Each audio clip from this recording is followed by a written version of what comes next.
Hello, everyone. Thank you very much for joining our Tech Talk today. We are super excited about the topics we will cover in this session. We are going to start in a couple of minutes so more people can join us. So, see you in a couple of minutes.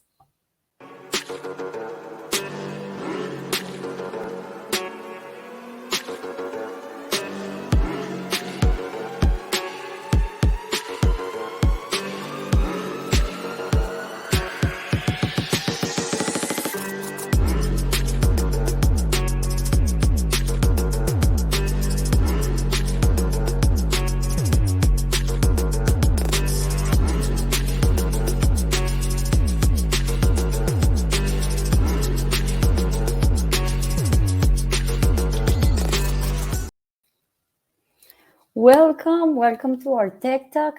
Today we will be presenting gaming solutions as Metaverse building blocks with Vitalii Vashchuk, Head of Gaming Solutions here at EPAM Systems.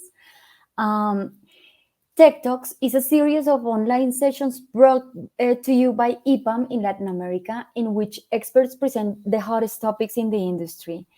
Today, we're thrilled to host a group of attendees from over a dozen different countries in the region, so thank you very much for that. We would like to invite you to scan the QR code you can see it right now. Scan the QR code to interact with Bit at the end of the Tech Talk and ask your questions, write your comments. We are going to read them all, hopefully. Or join at slido.com with the code you can see on your screen. And also let us know if you are part of EPAM. Before we start, allow me to introduce myself. My name is Catalina Espinosa. I'm part of the marketing team for EPAM in Latin America. And I would like to take a couple of minutes to tell you a little bit more about us. As you can see on your screen, we are a global community with over 61,000 EPAMers, and we have presence in over 50 countries. As most of you guys know, Latin America is becoming a growing tech hub with thriving talent and opportunities. That is why 7 years ago, EPAM landed in Latin America, starting in Mexico. And a year ago in Colombia, Dominican Republic, Peru, Chile, Ecuador, Panama, and Uruguay joined this adventure. And finally, we are super happy to share that we are just kicking off operations in Argentina this year.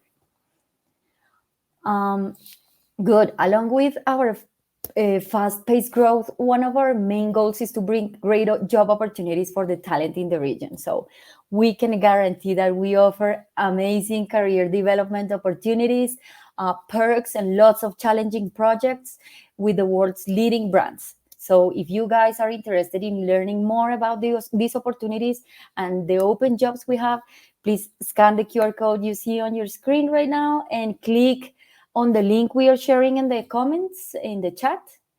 And you can find there all of our open vacancies. And finally, we want to stay in touch with you. We want you to know more about our impact in the region and how we are driving innovation. So make sure you follow us on your social media channels in Mexico, Colombia, and Argentina. You can find all the information on your screen right now, or just look for in your favorite social media with our name and the country, EPAM Mexico, EPAM Colombia, and EPAM Argentina. Well, now let's begin with our subject today. Vitalii, the floor is all yours, and thank you very much for joining us. And thanks so much for having me. It's really great pleasure to be here today. So again, today we'll talk about something I think quite fun, and it's absolutely great to be here today. So we constantly see how the game industry is reinventing itself and how game developers are adapted to change.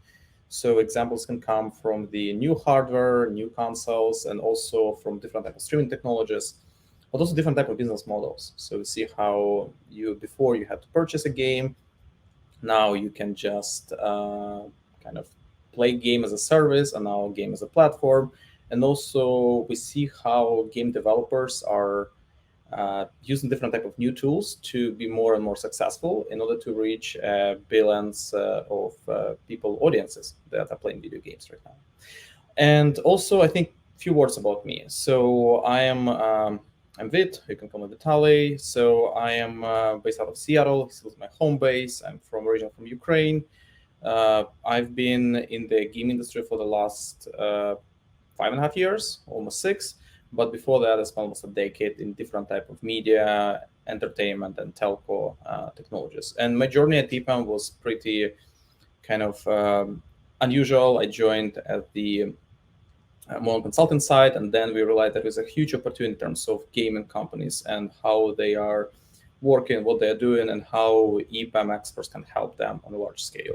And as maybe of you who join our tech talk, you're probably a software engineer, I used to be there, or you're a product manager, and fortunately or not, I've been in that role. And part of this role, being working at EPAM, you work with a number of exciting companies. So you work with top leaders in terms of the cloud world, or top leaders in terms of the gaming world, like Epic Games or Amazon Gaming or other type of corporations with whom we collaborate. Well, let's move on. So maybe a few words about EPAM. We are an engineering global company, so we help various types of clients with a different product services on scale. And as I mentioned, many of our customers came from media and gaming expertise. And it means that if you came from Latin America, so you probably will work with some of these customers. If you joined from another part of the world, it's the same story. So it means that you can work with these customers or learn more during this journey today. Cool. Maybe one thing that I wanted to say that as a part of gaming, so we really realized that there are different type of companies and different type of game development things. So now, in order to create the mass scale multiplayer game, you need to do many things. Come from the infrastructure, you develop a number of microservices, you need to focus on live operations, you need to create a proper support tools, you need to create moderation toolset because many customers are creating content. And of course, you need to create a game by itself. And we, as EPAM, we believe that we would like to take this complexity of creating the services to our hands and help the game developers to focus on their main things and how to create a cool new video game for players, users, or consumers. And we'll speak a few words today about Metaverse because it's part of the journey today. And Metaverse also become a very, very hot trend. Why? Just because it is very, very connected to video games industry. Cool. Well, maybe a few words. So why are you here? Why did you join? And why games matter for you? So we've been always considering the games market to be at the heart of entertainment industry. Games innovations, they are often ripple into the wider tech and media companies and media ecosystem to make a different type of consumer engagements more meaningful and fun and also community driven. So this vision feels more relevant than ever before right now. Also, game worlds have become a true engagement hubs where players, viewers, and creators come together in a flurry of engagement, attention, and different type of activities. And also this new addition of features, not only the market and player numbers, but also different type of trends, analysis, and insight. And what's happening that it is covering from different angles. So now you can see the PlayStation, Xbox, Nintendo, Epic Games Store, Apple App Store, and other app stores. All of these ecosystems are producing more and more complex games, but also these games are connected because people would like to play with their friends all times. And I think two things that I need to mention. I'm not sure if you can see it properly, but I hope you can. Looks like something was blurred. So if you can see maybe 2020 to 2021, the game industry grew up so drastically. Why? Because most of us has been sitting at home. And apparently, we see that over the next 2 to 3 years, game industry become more than $220 billion industry. This is huge. This is larger than movies. This is larger than books. This is larger than music. And ultimately, we see that games has become the ultimate source of entertainment for people. And what's next? So we see that over the last few years, and currently right now, games has become an industry for more than 3.2 billion people. So we have 7 billion people on the planet, and every second person play video games. Why? Because it's a part of our intrinsic culture. We like to connect with each other. We would like to play video games, and it doesn't matter from your gender or from your age and from the devices that you are coming to. And you see that more and more people play video games, not only on consoles, but also on their mobile devices, which become the ultimate resource area for many people. Cool. And what's happened next? And most of you who joined this call somehow are connected to the technologies. So it means that as a technology company, so you simply have to be in games. So when we talk about cloud, the tech giants and the huge businesses set already strategic verticals for games. You can see it for Amazon with Amazon for Games. You can see it with Google Cloud. You can see it with Microsoft, Azure.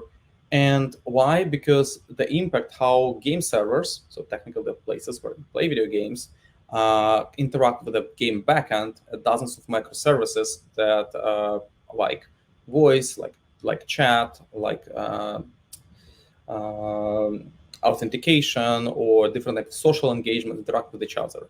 And we see these common patterns are only growing because you have hundreds of millions of people play video games. You need to have a massive infrastructure to support it, and you cannot make players unhappy. Why? Because they will just switch to another game. And what we see right now, many of these tech giants, they heavily invest in video games. For instance, Microsoft Azure, you've seen news from the last year, they acquired Activision Blizzard, they acquired a lot of game studios. Same about AWS for games, they created a whole set of services that help game developers to create their games faster and more reliable. Well, and now, again, some of the things that comes up. So many of you heard about this word, and many of the people also heard a huge number of different interpretations of what is metaverse. And why? Because this interpretation came from different industries. So you heard that Nike is going to metaverse, Adidas going to metaverse, some retailers are going to metaverse. And what's really, really interesting that games industry has been playing with the idea of the digital worlds for decades. So, and this is also an opportunity to create new modes of engagement with players and non-players. And also people say that the next version of internet is often described as a metaverse. So technically it's a term that describes a shared virtual space that's persistently online and active, and it will have its own economy, competing with jobs, shopping areas, and contains a media to consume for people. And what we see, what can be as closest to metaverse as video games. And we see it with the new games like with the Fortnite or Roblox or Minecraft as an example of this early metaverse adoptions. Well, what's happened next? And maybe the key question which everyone asks, how can you make a description of metaverse? And there is no single description of that. And many of the companies have their own interpretation. But I think the closest one can come from the gaming industry, which is technically a real-time, it is a 3D social medium where people can create, engage in shared experiences as equal participants, and also in an economy with societal impact. So it means you have a place where you can do whatever you want, you can play your favorite games, you can interact with your friends, you can do some work, you can create a new type of content. And many of these game companies already give a tool for content creators to participate in this new and driving economy. And what is happening next? And there are a lot of conversations happening in the industry right now about Web 2 and also Web 3. And I think the very, very good interpretation of Metaverse about their impact, about who is going to be there, what kind of jobs it can brought up for developers and creators. So it says like that. So if technical web developers are the architects of the internet as we know it, with Web 2, with the website that we are visiting, or different type of streaming platforms. So game developers are the architects of the metaverse. Why? Because they already created the prototypes for them. And what we have too, that why is metaverse relevant to gaming today? So if you kind of abstract yourself for a little bit down, so you see that initially, maybe like a decade ago or more than a decade ago, we have only the core game. So taking the place where you can interact with your friends. You can play your favorite Counter-Strike or Half-Life 2, and that's all. After that, the next level it happened, it's a game as a service. So what is that? That you can play video games by seasons. So you can see with a Fortnite, season 1 now is a season pretty large, yes, or you can see it with a different type of games like Call of Duty, etc. So you can buy a season, you can buy battle pass, you can have subscription model of that. Then we have another level. It's a games as a competition. So you can play different type of competitive events like esports, tournaments. And a certain number of people, they made a career there. So they have a full-scale teams. That's teams collects hundreds of thousands of people that are looking on them during the large events. And it's become a huge industry too. Now we have another perspective. It's a games as a community. So there are streamers, there are influencers. Most of you, maybe some of you, you know what's Twitch. So it's a place where you can interact with your favorite streamers, comment about them, donate some money for their content, and you have a lot of fun. And you even see that there are different type of contents and mods around community. Then we see next step, games as a franchise. So there are a number of games that became a franchise. They became a movies after that, or shows. Maybe one of the example can be Witcher, which is super popular game, and now it's have a few seasons on Netflix. So that's part of the franchising. And now we have a new perspectives. So games as a platform. So you can create not only gaming experiences, but also creative experiences. You can present movies inside of the game. You can interact during special events. You can share a different type of creative content inside of this space. And technically, games as a platform becomes a prototype of the metaverse with different type of games that exist right now. Well, and now we have kind of interpretation. So between two aspects. First, they are creators and developers. So creators and developers, they would like to create different things. Developers would like to create tools. Creators would like to create content with which people can interact. And for that, you need to have different type of services.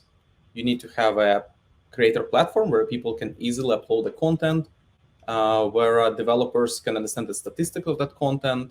They need to understand how they can make money out of that. And for that, you need to create engine for the creation. You need to create services, and you need to have a content distribution metrics and tools. And of course, you need to have the community that runs out of that. And right now, probably the clearest community that's relevant to that are the first version of the metaverse. Games like Roblox, Fortnite, Minecraft, or places like Sandbox or Decentraland. And now we come to the thing, which is the virtual worlds. So technically, that is the place where you can interact with your friends. And the virtual worlds can be in different aspects. That can be the 2D, like a Second Life or Fortnite or Roblox, or it can be 3D. So you can use a Horizon platform from Facebook, so you can be in a kind of 3D dimensional space and be kind of physically there. And the whole point there that you can some of the virtual worlds can be focused on the gameplay, so you can play your favorite game, or you can create a different type of environments around you. So you can have like a shop inside of this virtual world, or you can have the representation of the physical things inside of this world. Some of the version of the clothes can be inside of it. And what is happening that a lot of brands that are especially the brands that you see in the real life, like Nike, for instance, or brands that are clothing or cars, they would like to partner with these ecosystems. Why? Because there are two reasons. First, you can have an access to an enormous audience that is very, very engaged. And secondary, you would like to make a larger brand recognition. So for instance, you can see that inside of Decentraland, so a number of brands already have their own presence. So you have the platform like Sandbox, and it runs on blockchain. You can see more and more different brands already put a place there. Or you can see it inside of Fortnite or Roblox when you have participations between brands and players that can interact with them. And now we are coming to the tools and different aspects of it. So in order to create a new experience inside of the game or inside of the metaverse, you need to use different type of tools. Some of these tools already exist, and these tools became more and more versatile. So for instance, there are things called game engines, and these game engines allow you to create different type of experiences that are very, very close to realistic life. So let me show you how it looks like with the example of game engines as Unreal Engine.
So you can create your own virtual worlds, your favorite game, in a matter of days, and also you can have an access to large content libraries that can help you to make it faster and more realistic than ever before. That is cool. So, and maybe a few words about the game engine. So now it's a huge interest from many companies to have game engine specialists. Who are these people? The people that know 3D technologies. They are mostly, a lot of them, they're C++ developers, and also they can understand how to different type of level and design. So if you're a former game developer, you can now create a lot of things in engines. And now this engines used not only for the traditional entertainment perspective, but also for various types of industries, from learning and development to automotive industry, to manufacturing, to architecture. And this is very, very connected to this new trends from Metaverse perspective. So that is a new cool thing that maybe you can consider.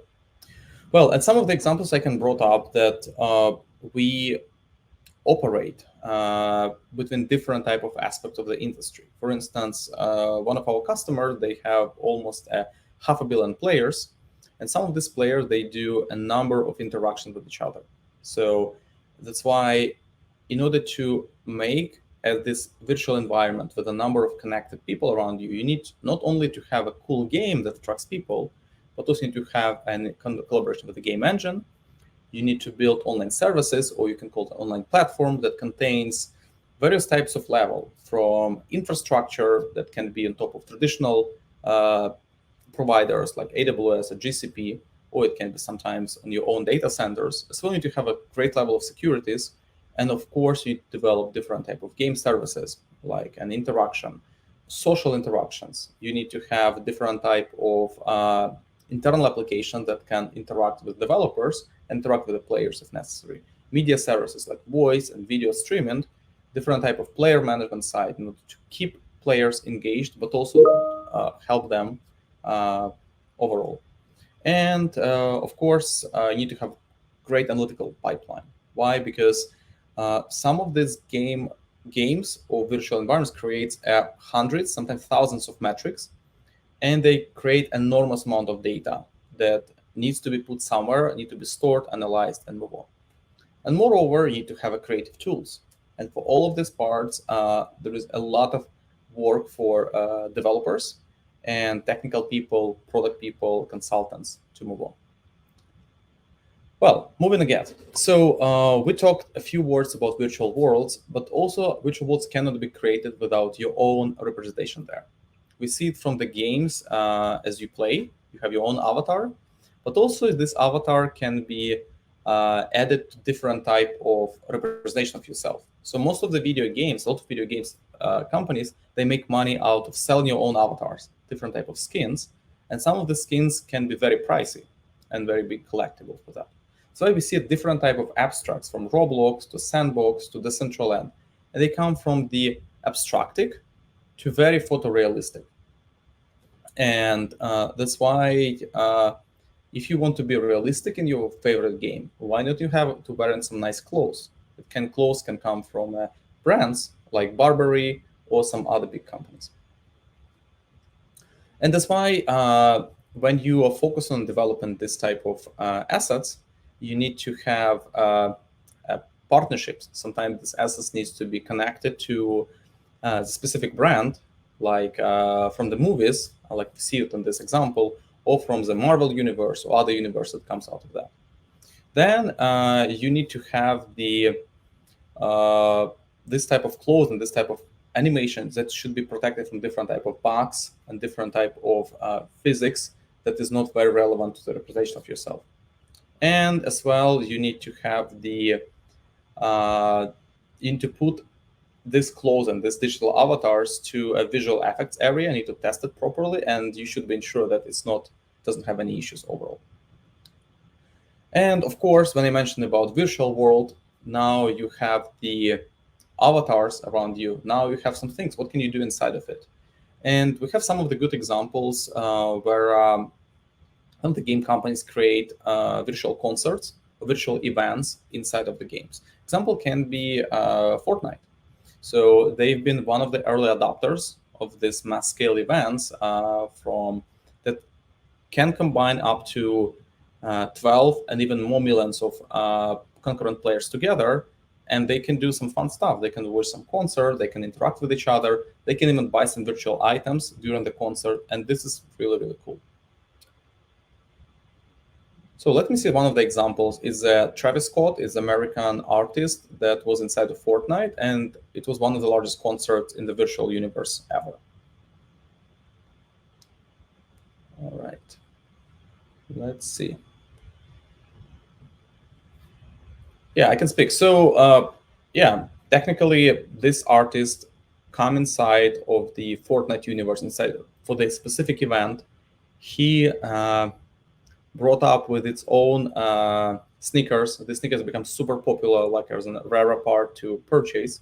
And people can interact with each other. They could get special items for yourself. And it was a really, really huge event. And technically what's happened after that and before that, many more artists appeared inside of Fortnite to be featured there. All right. Well, and moreover, we just talked about the immersive worlds, but also there is an opportunity to put your own photorealistic avatars inside of these virtual worlds. And that's why you can use technologies like MetaHuman Creator.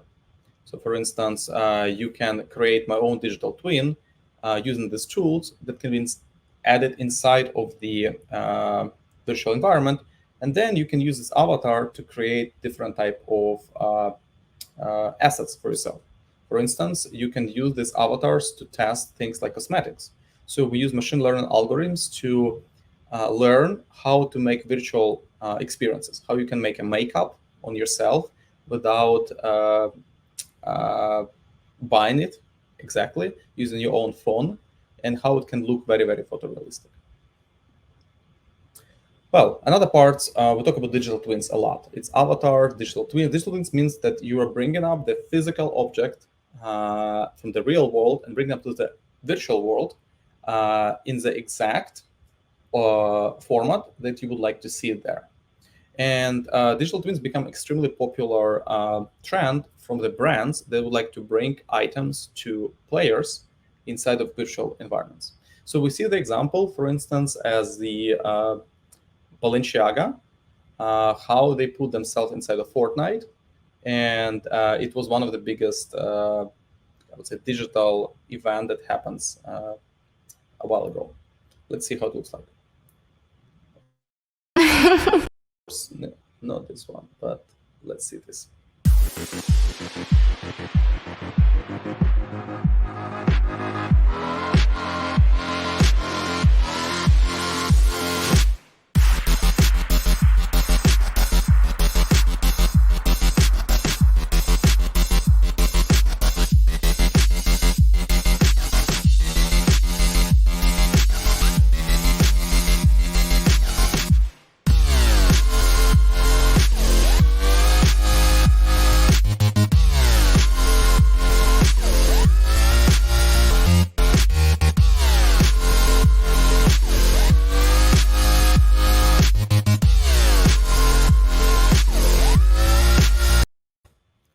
So you see that you are bringing a physical object into virtual world, and that objects can be purchased there, they can be exchanged or traded if necessary.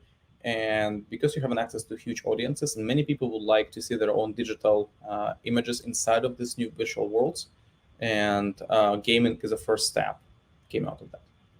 Well, I think a good example also that from some of the Metaverse projects and a real experience came from some of our customers. So we built the platform for Vodafone that use augmented reality and also VR in order to connect with various types of services of Vodafone and interact with friends. Let me show you the example how it looks like.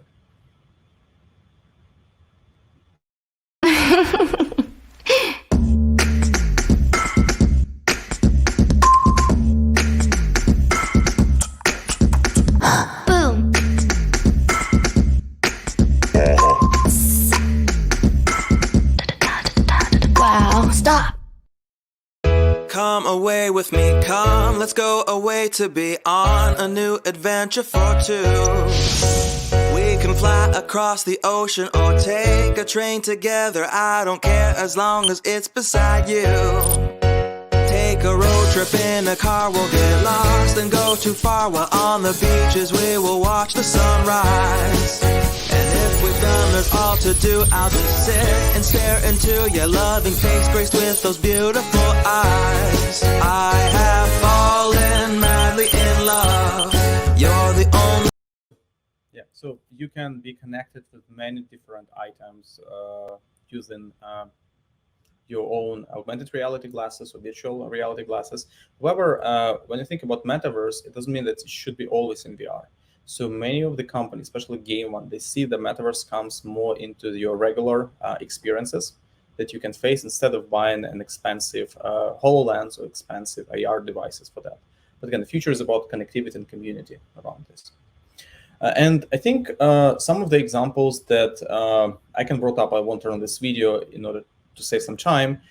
It's about the bringing up the different type of live events inside of the video games. I think some of the examples can be a representation of Star Wars for Fortnite fans, where you can brought up your own favorite movie for the fans that play your favorite, they play the game, and they can communicate with each other as a community. But let's see maybe for 10 10 seconds. From Star Wars, The Rise of Skywalker, which is in theaters on Friday, December 20th. I am in this scene. Let's check it out. I'm in the scene, definitely. All right. I'm in the scene. It's going on. For me in the scene. You won't see him. Oh my God. Here we go.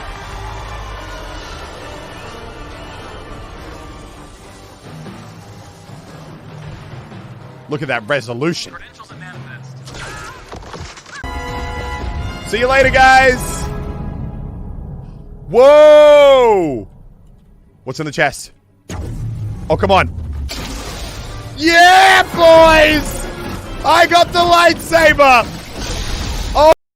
All right, this guy likes talking a lot and very loud. So he's very famous streamer. So my point out of that you can interact with your favorite entertainment activity inside of the virtual world. And that's become from something super exciting to become a normal.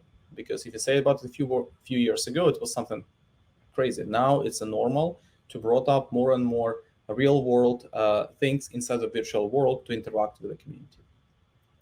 And maybe some of the things that comes from the EPAMers. So again, we work with a number of very exciting projects. And some of these exciting projects, they requires a lot of power. So it means that we see more and more cloud technologies adopting. However, it's not done as fast as we want. So for instance, in order for you to work with game engine, powerful game engines like Unreal, so you need to have a very powerful GPU and you have very powerful CPU with a lot of memories for that. So some of our people at EPAM, they need to work with this, I would say, cutting edge hardware in order to test various types of experiences. This is an example of one of my teammates.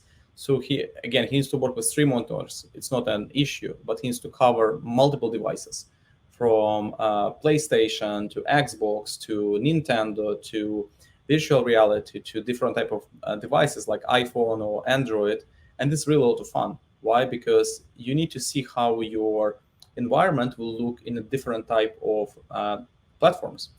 And that's become things called crossplay.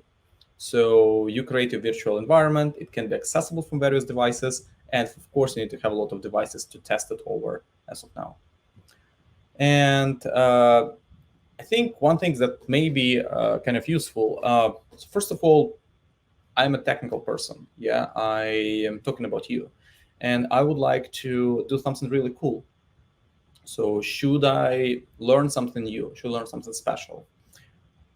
In our opinion, it's good to know something special, of course. However, that something special knowledge comes from the few aspects. So if you would like to work with game engines, you definitely need to know how game engines work. And of course, you need to pass specific type of training in order to pass it over and help out. However, in order to create experiences, it doesn't mean that you need to know how Unreal Engine works or Unity. You need to understand you can work in different aspects of the game. You can work, for instance, in the pipelines.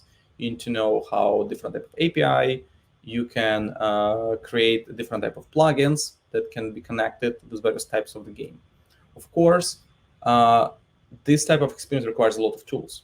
For instance, like ecosystem safety. So if you're a machine learning engineer, you can always apply your knowledge to create a more safe pipeline for people. Because people create content, not every type of content is safe for everyone. Same about the different type of publishing tools. Yeah, you need to know backend or you need to know front end to create experience for players. And of course, different player engagement tools. So you need to know analytics, perspective, etc.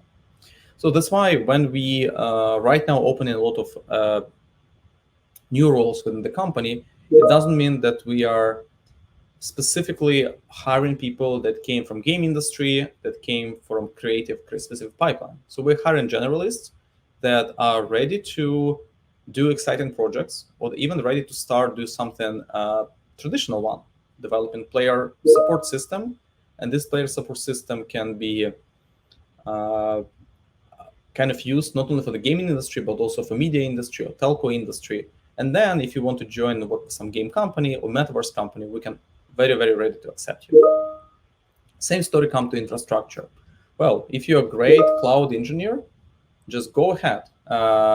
You can work with EPAM, you can work on gaming projects or some metaverse initiative, or you can work on infrastructure initiative. And then if you, over time, you can switch in your comfort zone. So that's a lot of fun that is happening. And I think I will be packing up. Would be really happy to answer any questions you may have and share about what we do, how we do it, or any trends that happen in the industry. Yeah, and again, I mentioned today we talk companies growing. We may be more focused on Latin America during the chat today, but opportunities at EPAM are enormous. So we operate in 50 plus countries. So we work with the customers all around the globe. And if you join one of our branches at the company, you will work with some of the cool clients as we have. Cool. If necessary, you can be connected with me. Yes, we are hiring, and you can follow me on LinkedIn or Twitter, and happy to answer any questions you may have.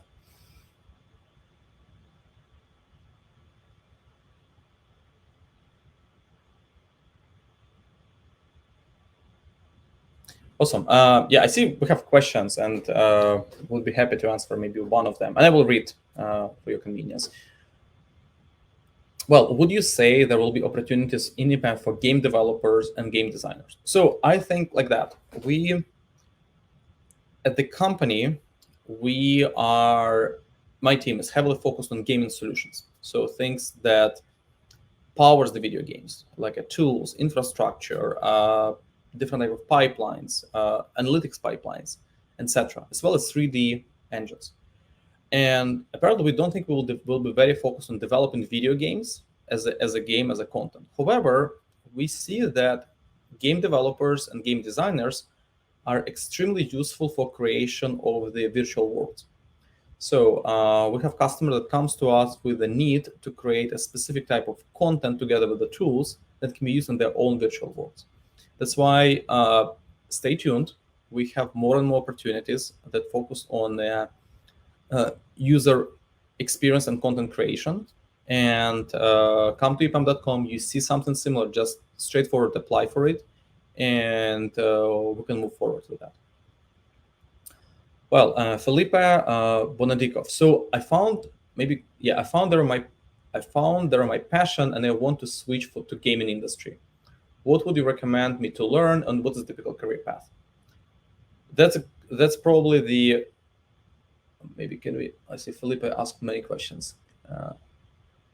Okay, and he was, I'm a Java backend developer. In spare time, I develop 3D simulation, VR games with Unity, C++.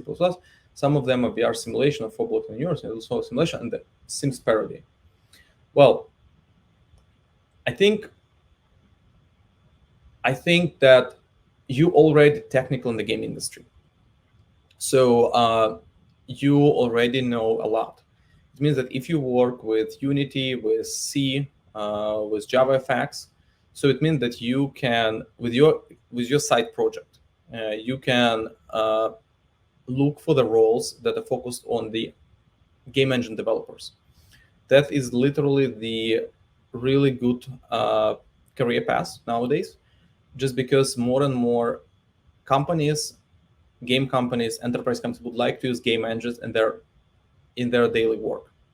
And I think with the things that you describe for yourself, you can easily go ahead, apply to the gaming companies, or look something at EPAM that is applicable to your role, and prepare for that, and just go ahead with this. Career paths can be different. Again, think about, you can be Unreal Engine developer, and then you can come through the same path as everyone. Unreal Engine developer, senior developer, solution architect, tech lead, and then through the path that you can follow. Other current UX UI positions in VR gaming projects. So again, our roles are opening quite regularly. So I can't recall that we have current UX UI that have not filled in. However, look through the open careers at EPAM. Also, you can easily join some of our growing media projects that we have in the company, and many of these media projects will have gaming aspects for it. So you can apply your passion into that story. All right, maybe latest questions. Are there any UI designers, 3D artists, or illustrators in-house working on these projects, or any plans to open up these opportunities? So we have, again, the family of EPAM creative people is pretty large. So you can be this part of this story by applying to any open role that we have. And again, most of our, I would say, designers, they're in-house. So if you see that it is something that you like, you can just apply and go for it. All right, what AAA games has EPAM participated in? Again, we are not developing video games. So if you want to join EPAM and I would like to create a level for Fortnite, it's probably not the place to be, because there are specific companies that focus on game development. So it's game studios. However, we took a part in terms of development services, for example, for games like Fortnite. Can be a good example, or other games that applicable to services that connects with them. So Fortnite can be a good example. Any developer in EPAM can learn video games developer. So we don't have a specialized course for video games development. However, we are at EPAM, we are opening an opportunity to learn Unreal Engine as the part of the curriculum. So if you already part of EPAM, just go for it, look for that, and we'll be opening more and more openings. If you are not part of EPAM, I think in the future we'll probably opening trainings for Unreal, but it can be some time in the future. It means you have to wait. If you don't want to wait, I would highly recommend you to go to Unreal Engine website, look through the available trainings, and try to do a self-training by yourself. In around 100, 150 hours, you can be pretty good developer for that with side projects, and go ahead. All right. Nico Votano, are you working on interoperability cross metaverses to allow, protect, keep users' IP assets, ID from a platform to another one? That's a good question. So again, EPAM is a services company, so we cannot always speak about what we do for our customers just for the sake of their IP. Or I would say that we have a number of programs that we're working for user identity and user authentication. So it means that player can use various types of authentication methods from social networks, etc., and then be protected inside of that environment. So think about like single sign-on, but for mass scale application that have tens of millions of players, and where you can use from all social networks as a one connection to your own character. And this is like part of the security and protection of the users. There are a lot of conversations that are happening for interoperability between various types of games. So for instance, I am a player of, I have an ID from Activision Blizzard, and then I would like to use the same ID to be connected to Roblox. Conversation happened on that matter. I can't say that they have been realized in a mass scale. But however, now what's going on about the different type of games? So you have one ID from one game developer, and you can use it for across the games that came from the game developer or they're connected with. On your experience, what cloud provider is the most popular? If you think about video games, I would say that definitely it's AWS, just because they've been early adopter. However, now Microsoft became the largest gaming company in reality with acquisition that they made so far. And I think more and more cloud adoption will come to Azure too. So I think definitely AWS and Azure. However, Google has a lot of exposure too. So that's three main are coming up.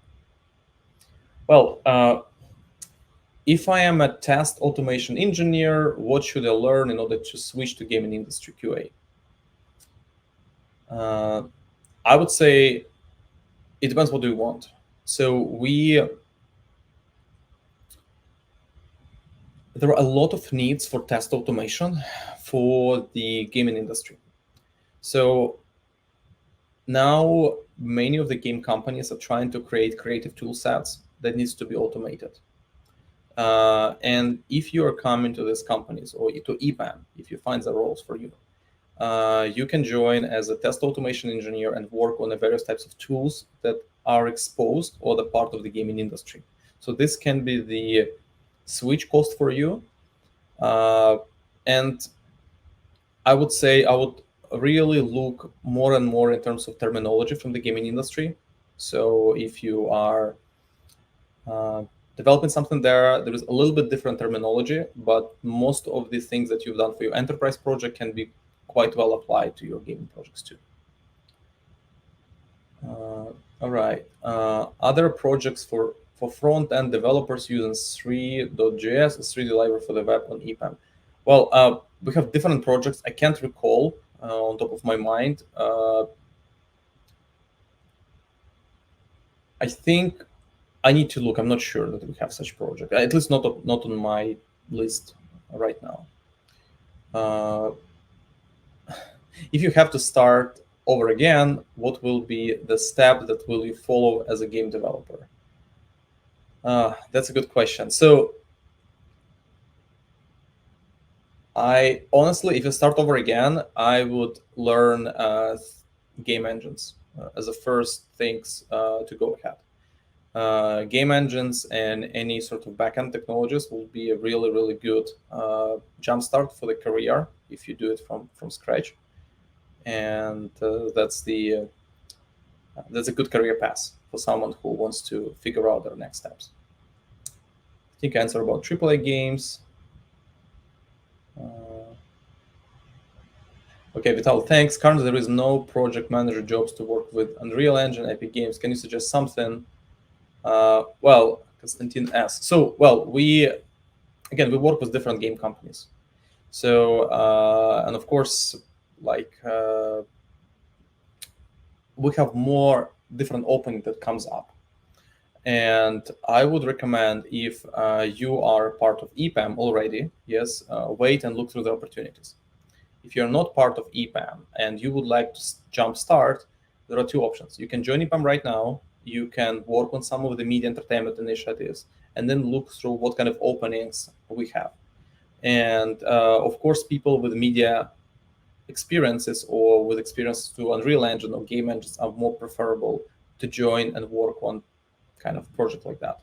Usually these projects are quite complex. They requires a really high bar. But again, people that work in media before are more accessible. Just stay tuned, look what's going on, and happy to see you. Do you have some information for my kids, 14 and 12, to start in the game development world? Well, I would say go to Scratch, kind of do things that are applicable to that.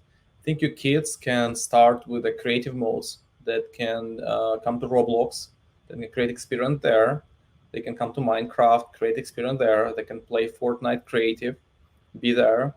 I would say it will be really good for kids to start looking into the engines, as Unreal or Unity, and kind of start working on their own projects. Create their own little game, publish it somewhere, see how it looks up.